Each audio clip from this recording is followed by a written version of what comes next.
देखिए बहुत ही popular case है। क्वेश्चन में क्या बोला गया है, इसने बोला कि एक ब्लॉक है, उसके पीछे स्प्रिंग अटैच है, एक ब्लॉक यहाँ से मूव करते हुए आता है, उससे अटैच हो जाता है, टच हो जाता है, और टच होने के बाद दोनों पूरा का पूरा सिस्टम मूव करता है। पूरा सिस्टम मूव करने के बाद स्प्रिंग एक्चुअल में कंप्रेस होता है और पूरा सिस्टम आगे भी चलता है। फिर स्प्रिंग एक्सपेंड होता है, तब भी सिस्टम आगे ही चल रहा है, और फाइनली ये वाला ब्लॉक फिर से इससे डिटैच हो जाता है। तो अटैच होकर डिटैच होने में कितना टाइम लगेगा वो यहाँ पे पूछा गया है।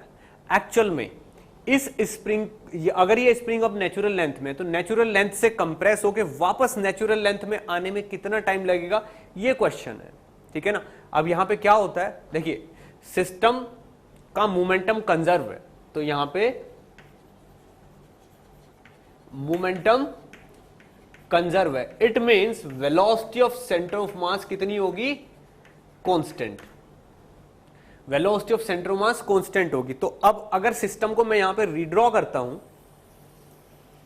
तो एक्चुअल में क्या होगा, अगर यहां पे एक ब्लॉक ऐसे मान लिया जाए और स्प्रिंग मान लीजिए ऐसे है, दूसरा ब्लॉक आके यहां पे अटैच हो जाता है कुछ टाइम के लिए, तो पूरे सिस्टम का मोमेंटम तो कंजर्व है ही, इसलिए centre of mass constant velocity से चलेगा। अब सेंटर ऑफ मास मान लीजिए यहां पे, तो सेंटर ऑफ मास पे अगर आप किसी को बिठा दो यहां पे आके इस तरीके से, तो जो सेंटर ऑफ मास यहां पे बैठेगा आके, यहां पे जो बैठा हुआ है वो कांस्टेंट वेलोसिटी से चल रहा है। ठीक है ना। इसका मतलब ये तो खुद को स्टेशनरी मानेगा, लेकिन during this motion spring compress भी हो रहा है और एक्सपेंड भी हो रहा है, कंप्रेस हो रहा है, एक्सपेंड हो रहा है।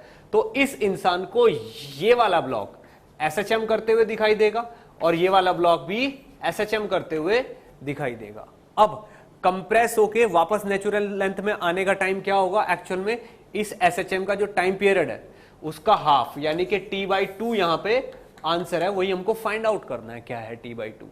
यानी कि अगर ये एसएचएम है, इसका टाइम पीरियड t है, तो नेचुरल लेंथ से कंप्रेस होके वापस नेचुरल लेंथ में जाने का टाइम ही हमको फाइंड आउट करना है। अब आप देखिए, अगर सिस्टम को सॉल्व करने की कोशिश की जाए तो आधा सिस्टम, देखिए ये जो कोफिशिएंट है टोटल तो k है, तो k जो है अगर मैं half of the spring consider करूं तो उसका कोफिशिएंट निकलेगा 2k। स्प्रिंग को हाफ कर देते हैं तो उसके पीस का जो कोफिशिएंट है वो डबल हो जाता है। अब इसका टाइम पीरियड अगर हम निकालें तो t = 2 pi under root m, m कितना है यहाँ पे 2, k की वैल्यू इसने दे रखी है π², और k की जगह कितना लिया जाएगा 2k। ठीक है, तो 2 से 2 कैंसिल, इस वाले पाई से वाला पाई कैंसिल, टाइम पीरियड कितना आ गया 2 सेकेंड।